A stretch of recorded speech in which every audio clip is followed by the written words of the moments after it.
Welcome to Breaking the Silence. I'm your host, Steve Neal, and I have Gino Meregillano. Yeah, that's right. Ah, Meregillano. God. After 2 years, I'm actually starting to get better at this, although you would have thought I would have just spit it straight out. Mhm. Um, Gino, I met through our mutual friend, Earl Grey Anderson, who was the state director for LA MUFON. And so I used to go to the meetings that Gino and him put on in the Valley. And that's how I met Gino. And of course, after our dear friend passed, Gino got the reins and is now the Southern California State Director for MUFON. And so the torch was passed to him. And I know that was a, a lot to just be dumped in your lap all of a sudden, not to mention the passing of Earl, who was a good friend of all of ours. Yeah. Gino, welcome to the show. Thank you.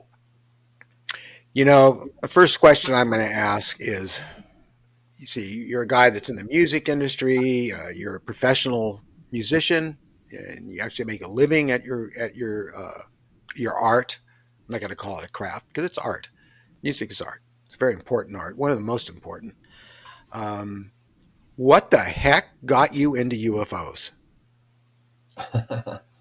um, it's I'd say it's a long story. I don't know that it's that long, but it started a long time ago. Well, we got an hour. Yeah. Well, um, aside from a lifelong interest in the subject, going back to when I was a kid, I don't know. You remember that show In Search of with Leonard Nimoy? Yeah, I worked on that show. Yes. I loved that show when I was a kid. And there Yeah. were several episodes that focused on UFOs, and those always interest me. And I watched all the sci-fi stuff when I was a kid, of course. And there were a few other hard to find now, but at the time it seemed like they were on all the time documentaries about UFOs, late '70s, early '80s, um, along with In Search of. But always had an interest in it. Part of that stemmed from uh, when I was younger, when I was little, very little. Um, I thought that I was being woken up in the middle of the night and being messed with by monsters, devils, Oh, demons, and things. And it was a chronic thing that happened to me a lot when I was younger. Um, I would have this scenario of being trapped in my bed, the bed being lifted off the ground and tilted, hearing voices and footsteps in the room, all kinds of stuff. And it was terrifying. And it happened a lot when I was younger. It kind of went away for a while, but it's something that happened to me semi regularly throughout most of my life. Um, wow. yeah. That's Later on, as I got older, it was happening. I suspected it was not the devil or monsters. It was possibly aliens or something of that sort, which fed into my interest in UFOs and ETs and things. Um, all of that sort of snowballed, leading, like I said, into a lifelong interest. right. Um, Well, there, don't you?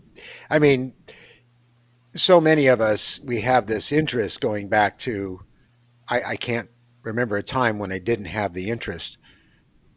And,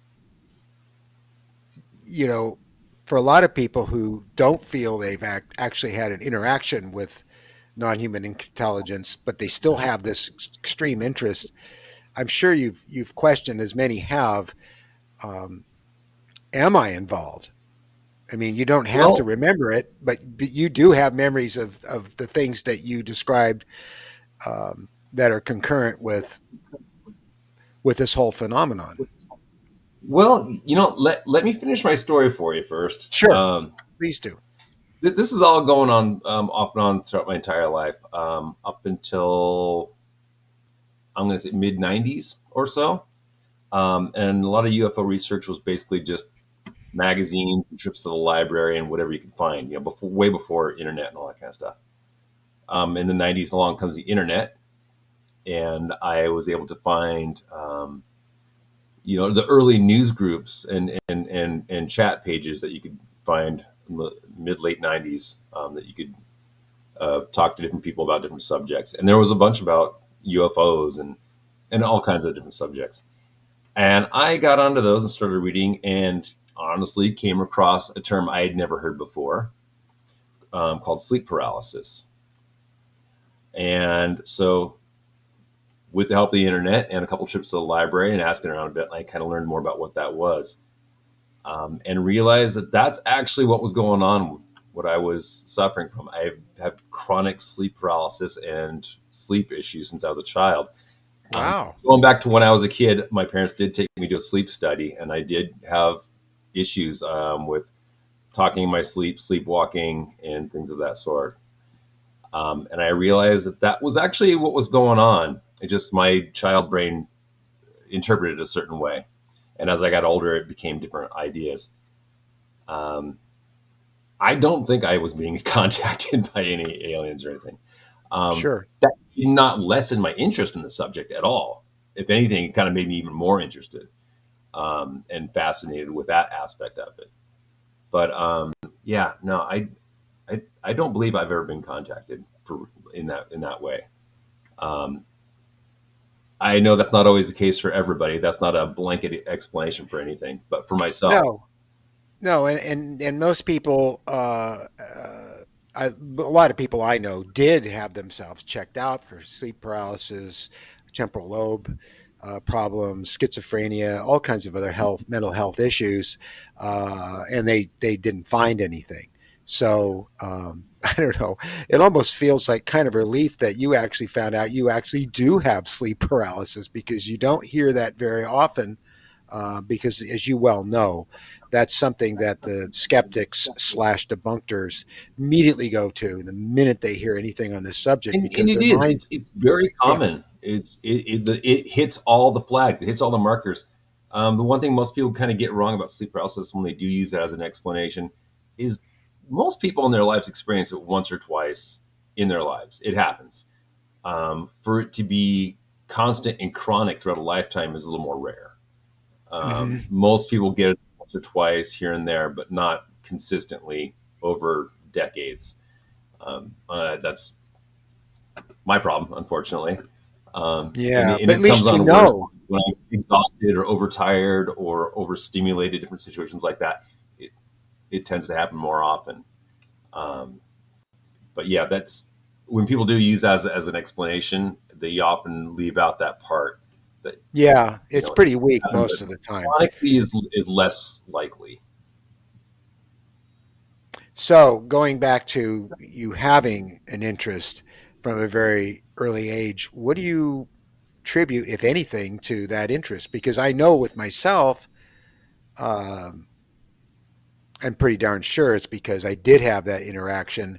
Plus, I saw UFOs frequently from a very young age. That gave me a real interest in it, I suppose. But what about you? I don't know. I mean, I've always had a fascination with, like I said, science fiction and the possibilities. Um, watching Star Trek and Battlestar Galactica and Star Wars, of course, and all that stuff. You have I watched the new version of Battlestar. I've not watched it, honestly. I've Okay, been meaning you to have watch it. to I you haven't gotten around to you it. have to watch it, because the original show is not what the creator originally wanted. The remake is, well, it's not even a remake. It's kind of a almost a sequel, but it has a lot to say about us Yeah, and about I've, what's I've, going on I've in been trying Earth to right find now. time to Yeah. sit down and like plow through the whole thing, and I will Yeah, eventually.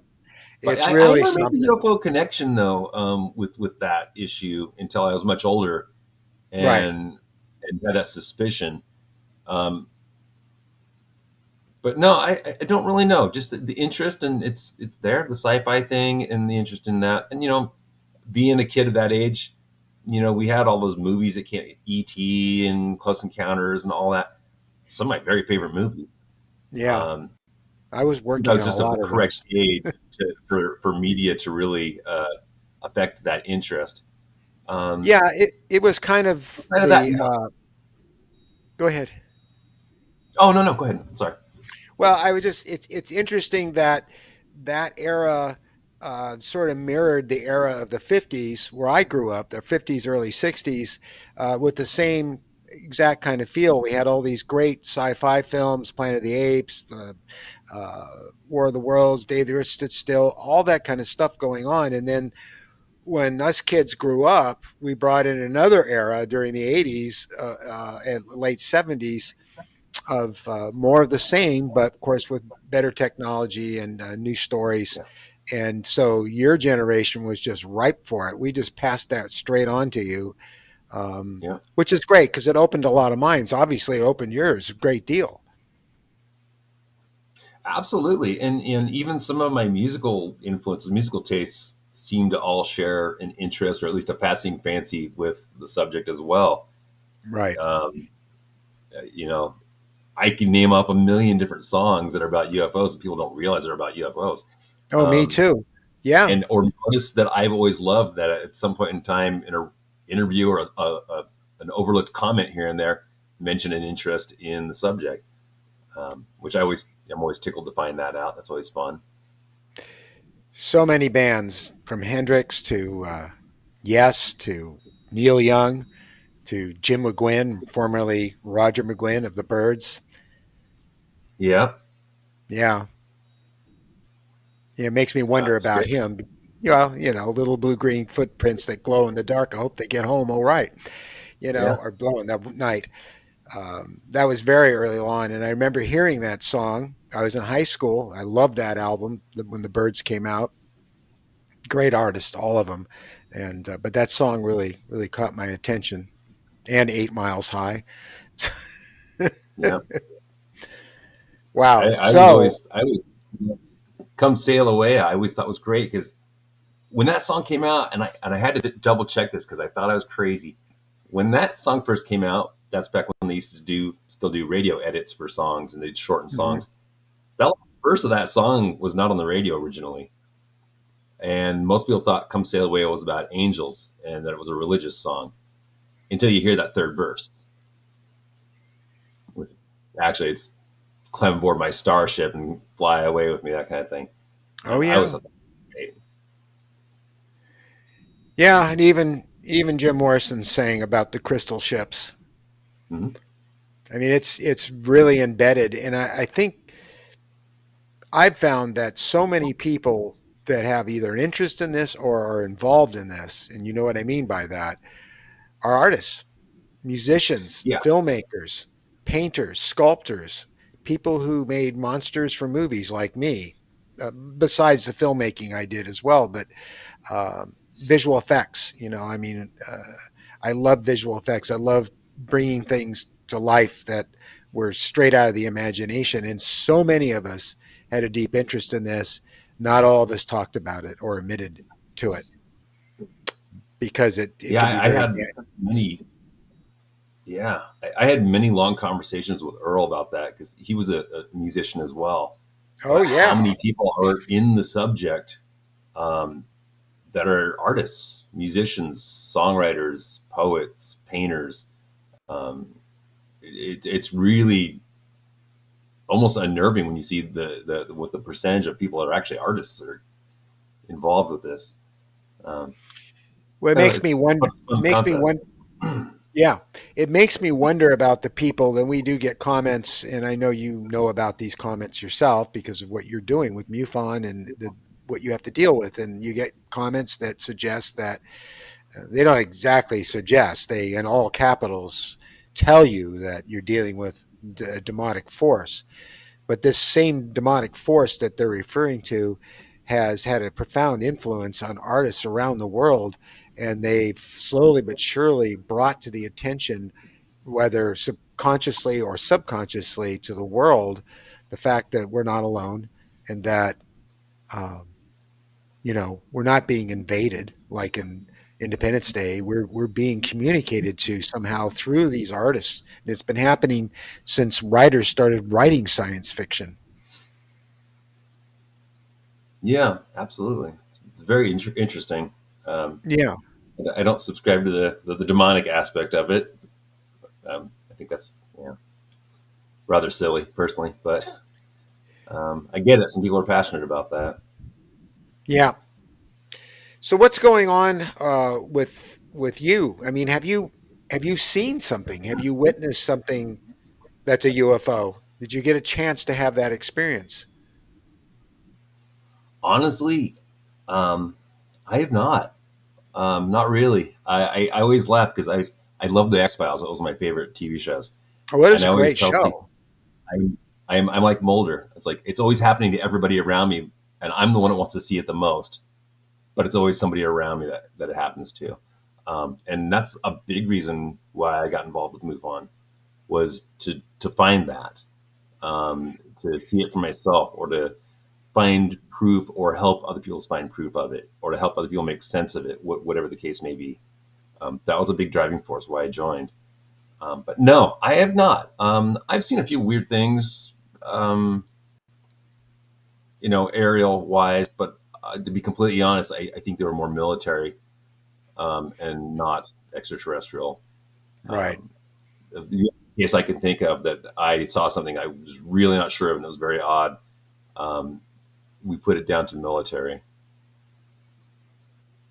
or government testing of some sort, something that was not normal. Your usual airplanes and things.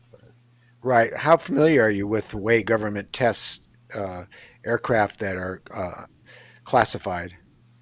About as familiar as anybody else is. Well, I know for a fact that they do not fly classified military aircraft over populated areas where you can see them. Correct. And the only reason why I say military is because this I live in an area that has several military air bases around, and different military areas, and it just eight. That's the most logical explanation, that I and Right. several other people can come up with, that it was some sort of military aircraft. It wasn't a delta or a triangle or anything like that Right. people think of. They look like it could have possibly been some sort of conventional aircraft. I just could not identify them. It Right. doesn't mean they were top secret, but maybe just something I'm not familiar with. Um, they looked odd and they maneuvered oddly, but that can happen. So it was an odd situation, but and I actually made a report, the only report I've ever made to even fund myself. But I went over it, Earl went over it, and several people went over it, and we all kind of came to the same conclusion that it was more than likely military aircraft or some sort of a testing, not the top secret stuff, like Right. possibly UFO involved or developed technology, nothing like that. Probably more like military fighter craft of some sort. Well, the night that I was on the phone with Whitley Strieber and I've seen a lot of stuff. It, but I saw this triangle and it was so blatant. It was so in my face. It was so big. It was so quiet and mysterious, flying over me while I'm on the phone, exasperated that Whitley isn't there to see it. Um, I had a lot of people say that was just the TR3B. And the problem with that is that Whitley made that term up for one of his novels. Uh, it's funny how the public will kind of run with things and think that that Yeah, was an actual thing, but there's no such thing as that aircraft. And they'll also say that it was military, it was some kind of stealth aircraft. And the thing is that they would never fly that over the city the way they did. I mean, other people had to have seen it. I mean, it was really big and it was a breathtaking moment. They always are. And that, of course, became the ending of my film. But something is there. But boy, the amount of people that tried to say that that was ours, that was our technology, it was our aircraft, and they don't understand. They don't know a lot about aviation and aerospace. I do. I've been involved in it all my life and been close to all kinds of people deeply involved in it. I even spent time with Chuck Yeager. Uh, and for those of you listening to this, Chuck Yeager is the man who broke the sound barrier in 1947 in October. I forget the date exactly, but Chuck was a pioneer of aviation that eventually led us to the moon. So I've been around. a lot of great aviators and pilots and people in aerospace, and I know what's possible, at least what's being admitted to. And I know that that aircraft was, in fact, not something of ours. If it was, somebody made a big mistake, a big boo boo, or it went out of control. I don't know. So, so I always wonder about that. So you've and never, and that's always possible. I mean, I yeah, remember when the stealth fighter, before it was public knowledge, crashed. I think it was in Utah. I forget where exactly the crash was, but it was on the news, and people saw it. People thought that was a UFO that crashed, and then they actually had to come out and admit, no, this is a new fighter that we've been testing, and people have been seeing it and described it, and it sounded like a UFO, and that turned out to be no, it was just a military craft that people hadn't seen yet. but So it it does happen. wasn't Actually, quiet. yeah. It was not quiet. You That was never one know. loud airplane. Yeah. Might have been stealthy from radar and not show up in radar and stuff. It could sneak up on you, but the minute it was on top of you, you had to put your fingers in Oh your yeah. ears because I was in the presence of one of those flying and taking off the runway, uh, and they're all loud. I mean, our aircraft use jet engines, and jet engines are just plain and simply loud. So if they don't have any sound, then there's something else going on there, and you know that Yeah. because I you'll I read in still the have some on reports over a and lot of over again. a lot of those are government or military projects of some sort. Maybe not all of them, but I think a lot of them, even the ones that are silent, and if they're flying over cities or over populations, like you said, somebody made a really big mistake, or they're being very bold with their testing. I could not Are speak you to either case, but Are you familiar with the Cash Landrum case? not right off the top of my head. Sorry. Betty Cash and her mother and her son were in their car. This was during the '60s, and they were driving up a road at night in the countryside and bordered by trees on both sides. And this diamond-shaped metallic UFO with flames coming out sort of from the bottom of it um, was in the road, and they stopped. And she got out, and they approached it. Probably if they knew what they had found out later, they never would have done that. But they got exposed to radiation, all three of them, and they got sick from it. The interesting thing about that case is that it did make some sound, and it was they saw all these helicopters, Chinooks, they're twin bladed Hmm. troop carriers. They showed up, um, and then they got a report of the same UFO and the helicopters from someone on the other side of those trees on the road going the other direction, that saw the same thing, but didn't know that Betty Cash had seen it. So it was a pretty substantial case with good evidence. And also, when they went back to look at the road where it had hovered, because they wanted to do tests there. The asphalt had been removed, and there was a whole patch of new asphalt, black asphalt, right there where it happened. So somebody knew. So I think this was a classic case of our government playing around with stuff they didn't quite understand, and it didn't go Hmm. well. And that was a big accident. I know they tried to sue. Check it out. It's an amazing. It's one of those historic cases. That sounds Um, familiar to me. I got to tell you honestly, I'm terrible with names. So there's so many stories and cases. When they say it's the such and such case, I'm like, I don't. That name doesn't ring a bell. But I'm bad at Yeah, that. I But often forget them myself. I'll remember the case, but I can't remember the yeah, name. But exactly. I had to recreate that for I think UFO Files on History Channel, and I also did a painting for Michael Linderman, a former UFO investigator, uh, of that incident. So I got to learn a lot about it. It's the same way with Brent Waters. I had to talk to, and I see I'm forgetting the name of the main guy who walked up to that craft in the UK and put his hands on it, and he saw the symbol and all that. But I had to recreate all that stuff. The Rendlesham. Is that the one you're Yes, thinking of? Yeah, yeah. I spent it's one of two my hours favorite on the cases phone. actually. One of my Yeah, very favorite ones. I spent 2 hours on the phone with him, and he described everything to me, and then I recreated it. That would have been back around 2004, for the UFO files on the History Channel, and Pretty they sure did I it. saw that episode. Yeah. You probably did, because I show the craft in the woods, and you see him put his hand on it and everything. It was very exciting to do because here I am, somebody very interested and involved in this, and then I get asked by the History Channel to work for them and recreate that stuff. And that was a lot of fun. So yeah, you probably did see those. I probably saw all Yeah. of them. I did quite a few, but Yeah. sometimes I draw a blank on the name, so don't feel bad about that. I do it too. There's so But many cases. I think sometimes it is, like I said, it's our government fooling around with stuff that they don't quite have a handle on Yeah.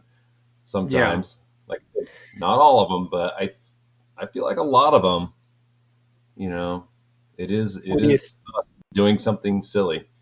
What do you think? Do you think they back engineered some of this technology, or do you give us credit to come up with technology like that, and why aren't we sharing it with the public? Because the I'm benefits that a little on the fence with it. I don't want to discredit us for people for being smart.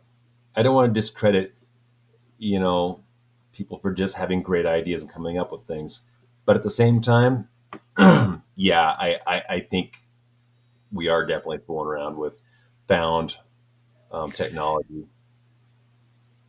yeah, I mean, if you look at where our technology went after 1947 in Roswell, just as an example, you look at the technology we had, and then you move ahead 10 years into the 60s.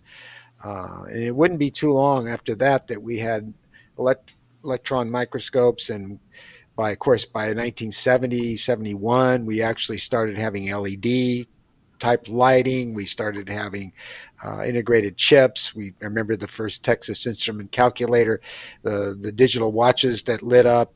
I had right away because I just loved anything like that. I still Hmm. do.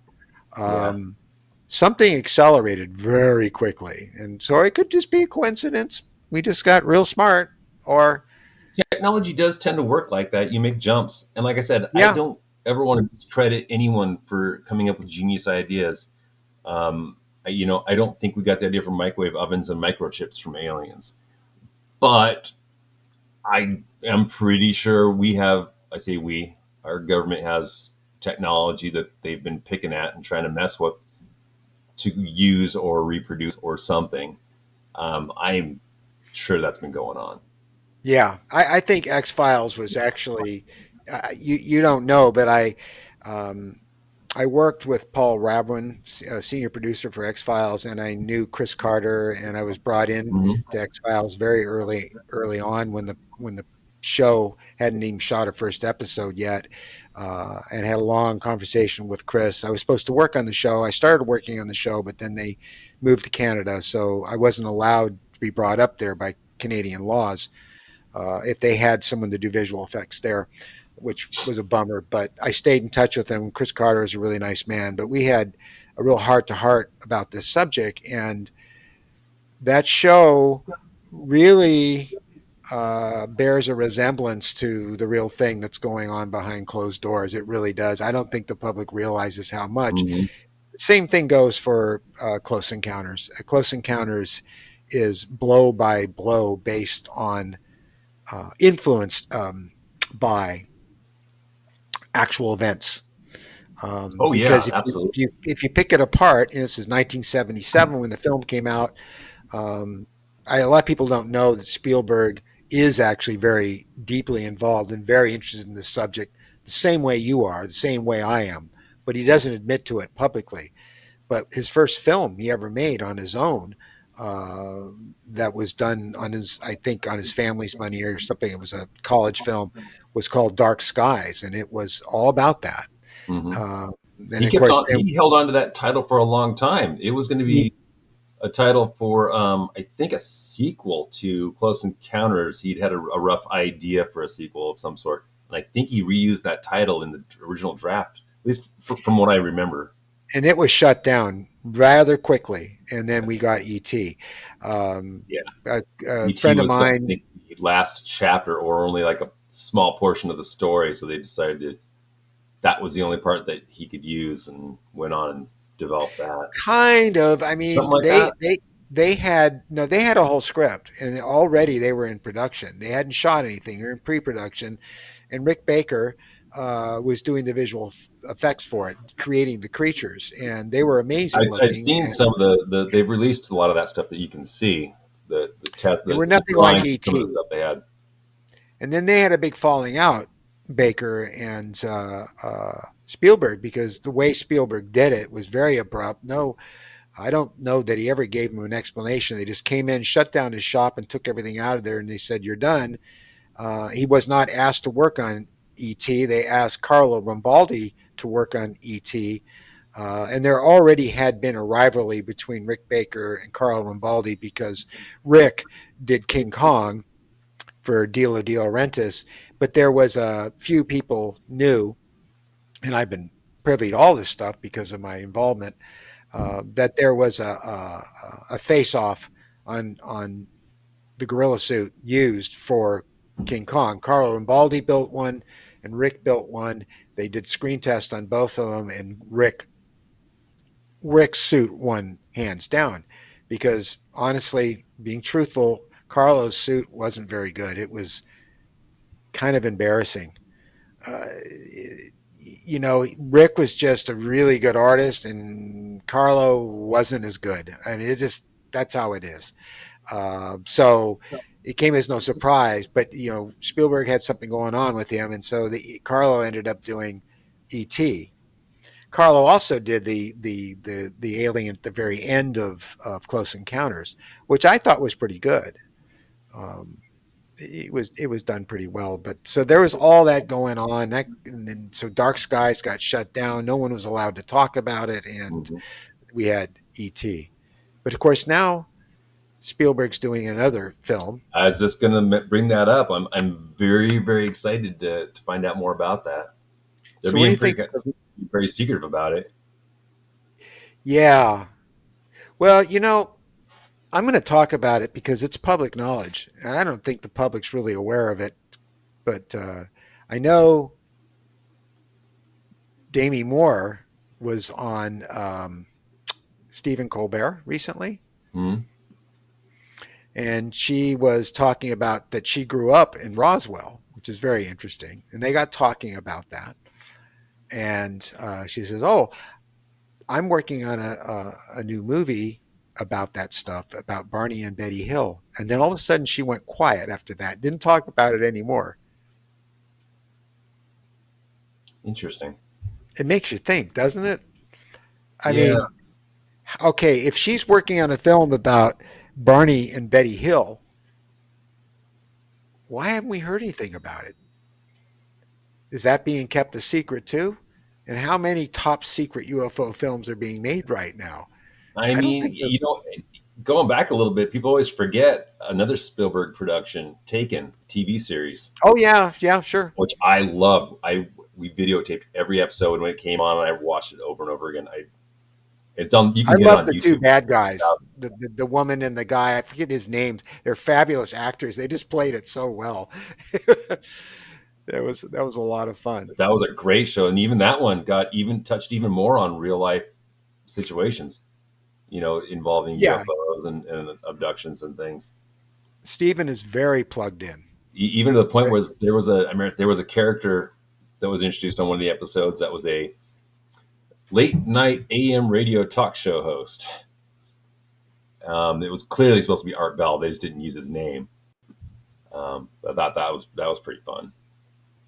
Yeah, my late wife and I came up with a concept for a series like that. And I've had films financed before, and some of them got made features, um, and so trying to ride that, I had this idea for a TV series called Night Work, and we actually got interest in it and actually got offered money. Unfortunately, to do the pilot, if it wasn't successful, we had to pay the money back. So I said, I'm not taking that risk. Yeah, Everybody else that worked with me was so mad at me for turning them down, but I was like, no, because it was like the pilot was at that time back in the God, when was that? Late '90s was going to be like $1.5 million, and can you imagine having to pay that back? All they have to do is say, I don't like it. I want my money back, Yeah. But it was the same thing. And it was about Jeff Rentz. Um, and he was a guy that did a late night show like that, Night Work. And people would call up and talk about something that was happening to him, and he would investigate it. So it's a little bit of the Night Stalker, too. I'm sure That was a you great show. watched that show, Yeah. which was one of Chris Carter's big influences for Clearly. Yeah. Yeah. yeah, which to me is very endearing. I mean, we all grew up on this stuff. You did, I did. It was always so exciting to watch the next Night Stalker, or the next X Files, or the next Star Trek, and it Mhm. was just something that I think we both have a lot of passion for. So why the heck wouldn't we be interested in actual visitors from another world? Yeah. Exactly. So you're now the LA state director for MUFON, Well, not LA, specifically Southern California. For Southern California. Yeah, California is obviously large, so it's split into two districts: North California and Southern that's California. true. So yeah, I'm the director of Southern California. Of Southern That's California. the entire thing, all the way up to past Bakersfield. I always forget where our cutoff line is. It's somewhere in the middle there. Not quite the Bay Area, but Central Valley. So you extend all the way into my town, Ventura, too. Oh, absolutely, yes. Yeah, you're my area. The confusion is within the state. There are chapters. The chapters are usually locally run group meetings. There's one in San Diego. There used to be one in Los Angeles. Uh, Yeah, there did. It was huge. It was in Burbank, and there also was one in Newbury Park during the and '90s the that Alice Levy was the host of that, ran that. It was in a great venue, a big auditorium, a really good town center, and we would get hundreds of people there. Not just like yeah, 20 or 30. What happened to all that? I can't speak to that one specifically. I know the Los Angeles one ran into some leadership problems and a few other issues, and they ended up um, shutting it down. Um, but the They had a distinction would be huge the turnout. They had a huge turnout. I was uh-huh. there, when Tracy Torme was there talking about how he butchered Fire in the Sky, sitting in an audience with I don't know 60, 70 people. Yeah, I wish we had more of those meetings, and Earl and I were trying to get something like that going again. The distinction being is that most of the chapters are run by like so local area people. They are supposed to have at least one official MUFON field investigator involved. Some do not. Some use the MUFON name that aren't actually officially involved with MUFON. Right, Um, so what Earl and I decided to do was start our meetings that we were having, the ones you would come to, under Southern California MUFON in general, under that wing, under that umbrella, because really it's being run by the field investigators, the state and excuse me, the state director, the chief investigator, and then our team of field investigators. Whenever you go to a regular MUFON chapter meeting, that's not necessarily the case. They're members, you know, MUFON members, but not necessarily field investigators. There's a distinction between the two. So what Earl and I were striving to do was have a meeting that sort of encompassed the whole state and could right. involve anybody. So we were trying to get that built back up. Like the old LA one wasn't like that. The one in San Diego is pretty good. They don't have a field investigator involved with them at the moment, but we're going to take care of that as well, and get them going again. They were doing Zoom meetings, which were really popular, and we are now finally kind of getting the Southern California meetings back going again. We're doing online meetings monthly starting in January, and we'll start doing our in-person meetings um, less on a regular basis, but more like special events. So we'll have a Hmm. regular monthly online meeting, and then say every 3 to 4 months we'll have a live in-person event. Right.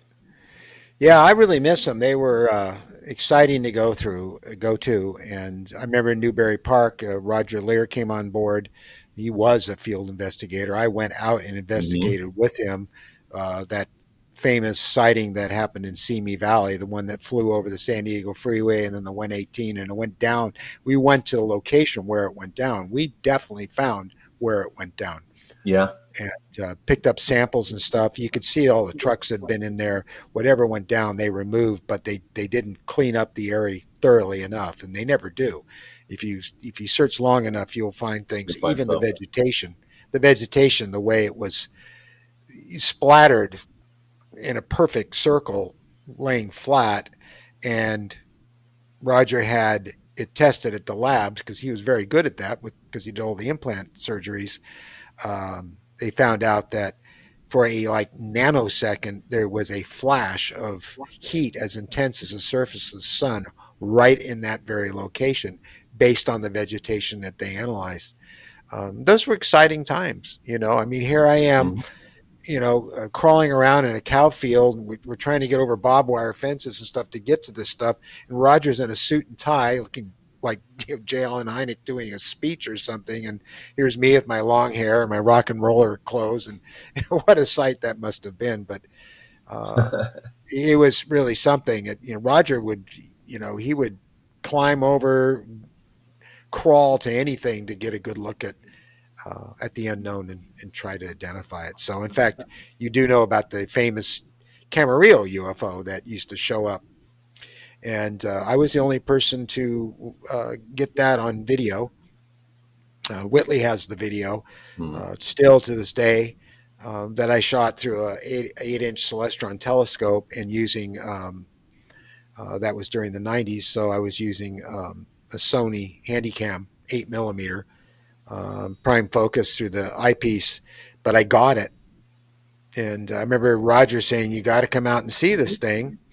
And I said, "Okay, so what are you seeing?" And he said, "Well, everyone's seeing this bluish white light, something coming up every night and flying over, and it's always at the same time." So I figured, well, it could be a star, a planet, satellite, something. But when I went out the first night to look at it and had binoculars, what I saw was a sombrero-shaped flying disc.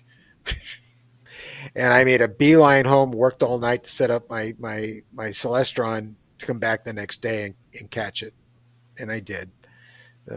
Again, it was really exciting times, and of course that was all talked about at the MUFON meeting in Newbury Park.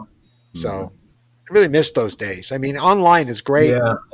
I've attended them myself. As you know, I attended the last one. Um, but that whole thing about being in person and having all those people there and that energy, uh, I agree. and I absolutely yeah, agree. I And we really miss get it, that Gino. going again and build that back up. Unfortunately, it's so hard nowadays. And man, COVID ruined a lot of things. It And did. it really, even though people seem like they're over it now, I think a lot of people are still shy about stuff like that, big meetings and going out. And it makes things so hard now. I Um, know. Well, Also, expense they're is a sure big part. populating contact in the desert. Yeah. Still. Expense is a big part of it too. We have a hard time with that because MUFON's all donations and volunteer. Man, we have to pay for the rooms, we have to pay for insurance, we have to pay Yeah, for stuff. And if we don't have the money, that comes out of the director's pocket. Um, Unfortunately, but that's why we always try to work on donations and try to get people to help out because you know we you need that can't. we need that help. You can't. It's impossible to know these days if you spent the money and got a good town center with a good auditorium and everything. That's going to cost you some bucks Yes, and the permits look and into it. insurance and all that stuff. It's very So expensive. people have to show up or it doesn't get paid for. They didn't have a problem back during the 90s. Yeah, I think X Files was really helping with that in a lot of I'm sure, ways. There absolutely. was so much press on UFOs back then, so many shows, and A lot more sightings. And interest. I worked for sightings, and so all that stuff was going on. It was this huge buzz, and there's a huge buzz today, but it's not the same, and we don't have No. those shows on television anymore. You know, Yeah, nowadays on TV, you get ancient aliens and small blurbs about disclosure hearings that people tend to ignore, Yeah. unfortunately. Well, now that you It's brought that almost up, like people are just the mass public is. I don't want to say over it, but they've been so washed over with all of this so far that a lot of them just kind of ignore it. And when yeah, government officials come out and say, yes, UFOs do exist, we admit they exist, I didn't and hear that. 99% of the public goes, what's the president doing today? What's on TV? Totally Yeah. just wash right over the fact that somebody said that. It's just Or insane to me or if there's that something in the sky, if there's something in the sky, you see something in the sky and you point to it, and it's a disc and it's silver and it's not making any sound stuff. I've been in this situation where people they look up at it and they go, "Oh yeah, isn't that something?" And they walk away. yeah, yeah, it's crazy. But yeah, so back to that, it's hard to get people out. I mean, Yeah, even the meetings that we were having up in LA with Earl, we had Paul Hynek, we had Robert Salas, Steve Bissett came out. We had good meetings, but still, 40, 50 people tops. 60, I think, was probably the biggest we had. There's a few times the small room we had. We had to close the door. yeah. There was no room. We couldn't, get everybody in, unfortunately. But It, that's still not enough for us to be able to afford a large auditorium or something, no, or no, anything of the sort. But we're doing our best, and we're planning on I trying to get bring that. back as much as we can. I get that. Um, I'd love to get Whitley. I'll be honest, I'm a huge fan of his, and it's on my bucket list. I've never met him. oh, well, I I've can fix read that. books. Even my wife and I always joke about it because I was a big fan of his communion books, of course. Uh huh. And at one point, she goes, "You mean this guy?" And she reached on the shelf and pulls out an old paperback of Cat Magic because she Oh loved from yeah, those he's days. written a lot of books, not just Yeah, about aliens. yeah. So And so she's a fan of him from those books. in Uh, the Hunger and the yeah, Wolfen and yes. So yeah, we're fans in this house, regardless of the alien factor. yeah. Um, Whitley and I have been friends for ever since he met me. He called me one night in 1993, and we've been friends ever since. and I Um, understand he's not a big fan of the movie, but I'll tell you what, that Christopher Walken movie I find personally terrifying, and I'll only watch it in the daytime. huh. Yeah, I'm not a big fan of the movie either, and it's a whole long story. It goes with I that, know, and I understand, but still, yeah, but I don't yeah, like to watch that one at night. if the film had been made to reflect the book more accurately, Yeah, it would have been a much better film. And I'm with not sure Fire in the why that didn't. Sky, unfortunately, That was a joke. yeah, I mean, it was good up to I really the wish that some scene of these where he stories could be gets told taken. properly.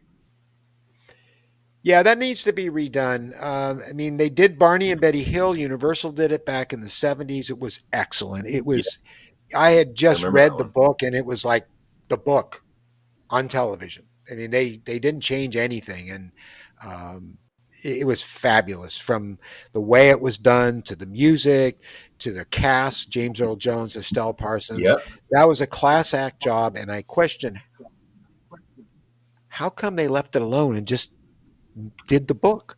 Why didn't they make them look like scary monsters and do everything they did with Fire and Sky? Because whoever was behind that, well, you know who was behind that was, oh God, drawing a blank on his name. See, it happens to me too.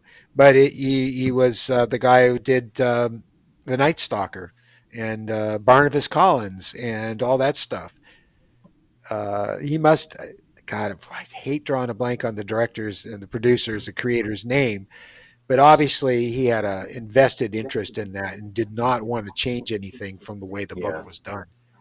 So I was working at Universal and that was being done, and I was so jealous I didn't get to work on that, because I just, oh my God, Barney and Betty Hill, I wanted to do that. But so who knows? Maybe that's what's the big secret film is.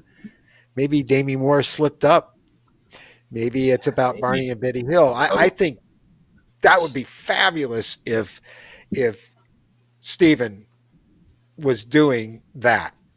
Can you imagine? I mean, it would just with what we can do today, it'd be an amazing movie and very convincing to a skeptical public because those are very real people.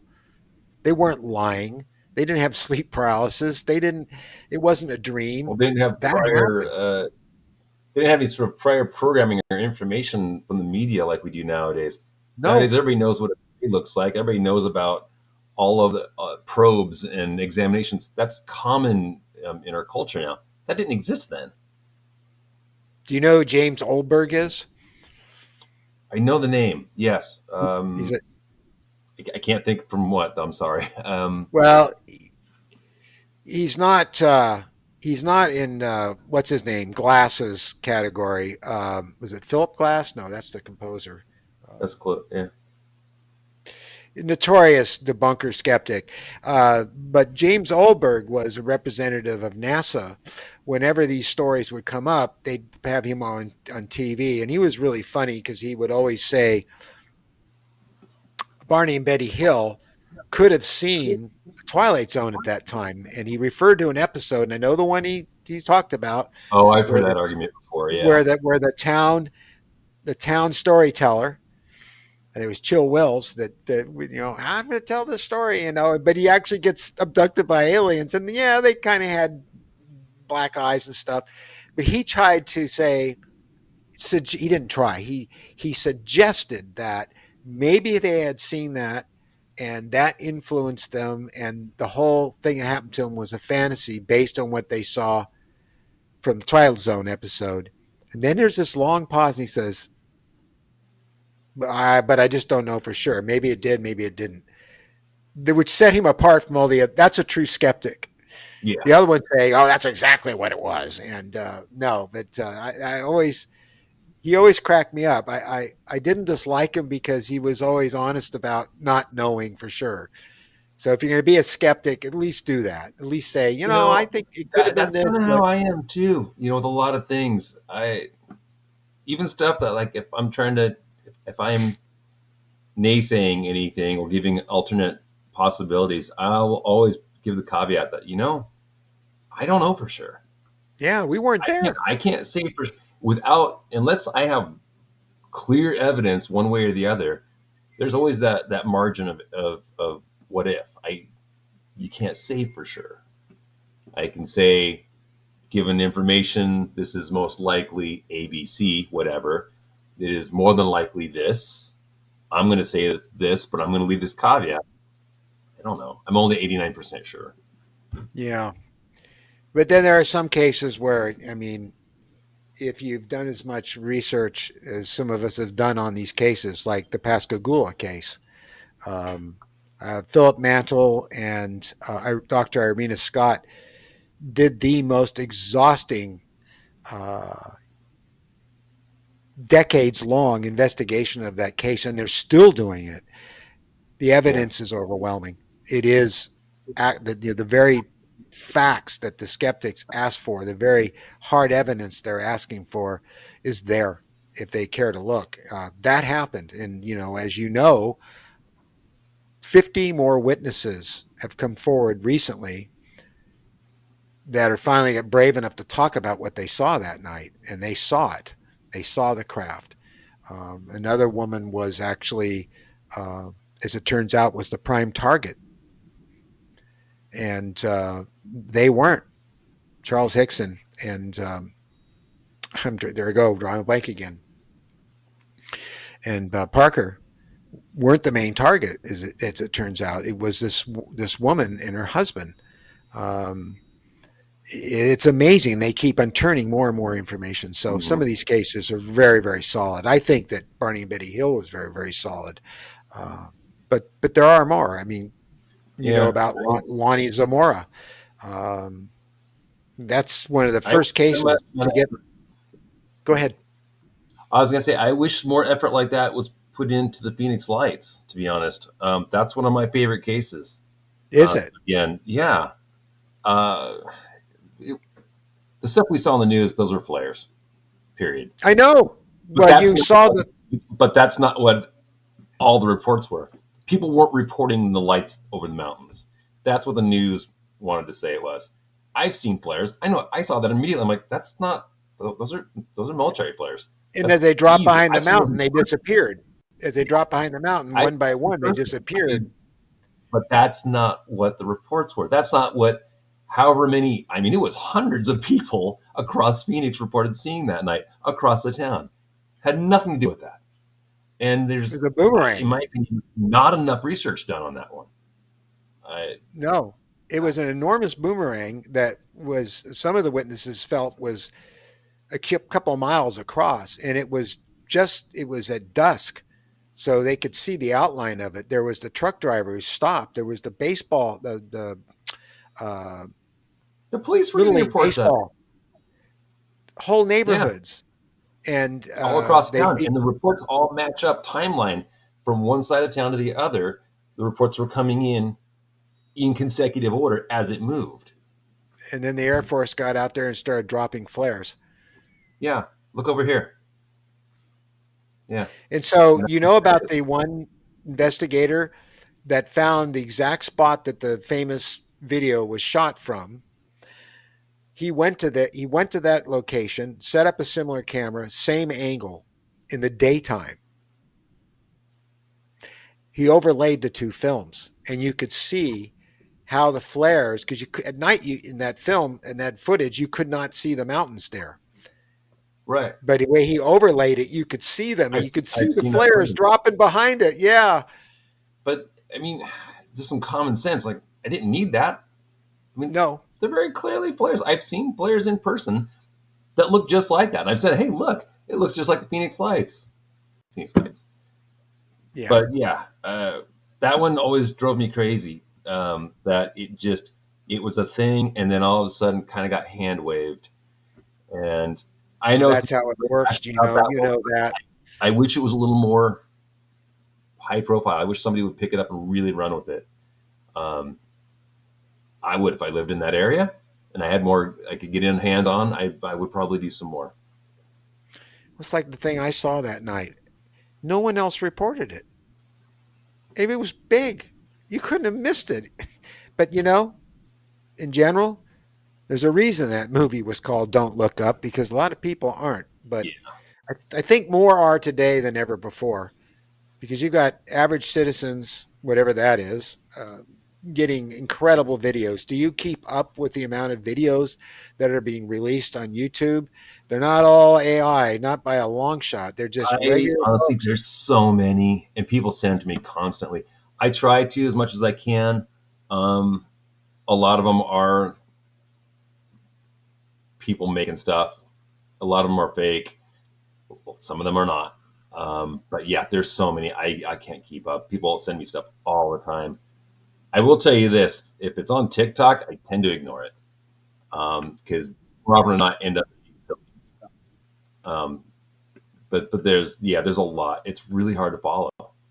Whitley It's sends me stuff to look at, and then some of the other ones get sent to me, and then I look at some of the ones that are on YouTube, and I really look at them hard. And I've done visual effects for so long, I know what I'm seeing when I see it. If it's in the camera, it's in the camera. So whatever it is, not unless they made it physically and got to float up there somehow, it's in camera. yeah. So hopefully you have good people working for you that know how to analyze the footage, because it's not that difficult to do, especially with today's technology. Oh yeah. And we do. Before we close, is there something in particular that you saw that was sent to you, a case or video or photographs that were particularly exciting and recent? Um, honestly, not anything very recently. I've come across a few things in the past. Um, my level of exciting or interesting is high. Um, I wouldn't call myself a skeptic, but I'm hard to convince. I come across so many cases and I've seen so many things. Also, on the side, even before MUFON, and as a hobby on the side, I've done paranormal investigations for many, many years, private and public. I need a lot of information and evidence for me to be impressed, I guess, for lack of a better word. People Isn't that isn't feels that like what it these days takes to being a be a little good investigator? skeptical. That's not skeptic. That's I want proof. I don't want to prove something's not a UFO. I want to prove it is. And for me Right. to see that, I need that evidence to back it up because You that's don't really what I'm doing this for. you don't want to believe, you want to know. Exactly. That's my motto. Yeah. I'm not in this. I'm not in this to disprove things. I'm in this to prove things. But that makes Well, in me order to be a good investigator, harder to impress. I think. yeah, and that's what's necessary to be a good investigator. It really is. So you're doing the right thing. Look under every Yeah. rock. I know I've frustrated a few people here and there, but Eh, they'll get I, over it. I there's I don't know. I had a friend of mine. He's passed away now, but he was a paranormal investigator, um, Hmm. and he told me once that without some evidence, without good evidence of some kind, no matter how much of the story there is, without some kind of evidence, it's still just a really good ghost story. Yeah, and there's nothing wrong with Good that. story, and there's nothing wrong with it, but if there's not something, and I've always took that heart, and I apply that to Mhm. phenomena as well. That you can be the most believable person in the world, and you can have the greatest story and be very credible. It's fine, but I still need something. You need What to I be there personally when it believe happens. and what I can personally prove. So You I need to need, be there when it happens. yeah, I need, yeah, yeah, Yeah, that's something. that's all it is. And I deal with this all the time. People are so desperate to be believed. They want it to be over with because then they can tell their family and not be looked at like they're crazy. They can tell their boss and not be fired and so on and so forth. But I always tell them the same thing. It happened. They weren't there. That should be enough.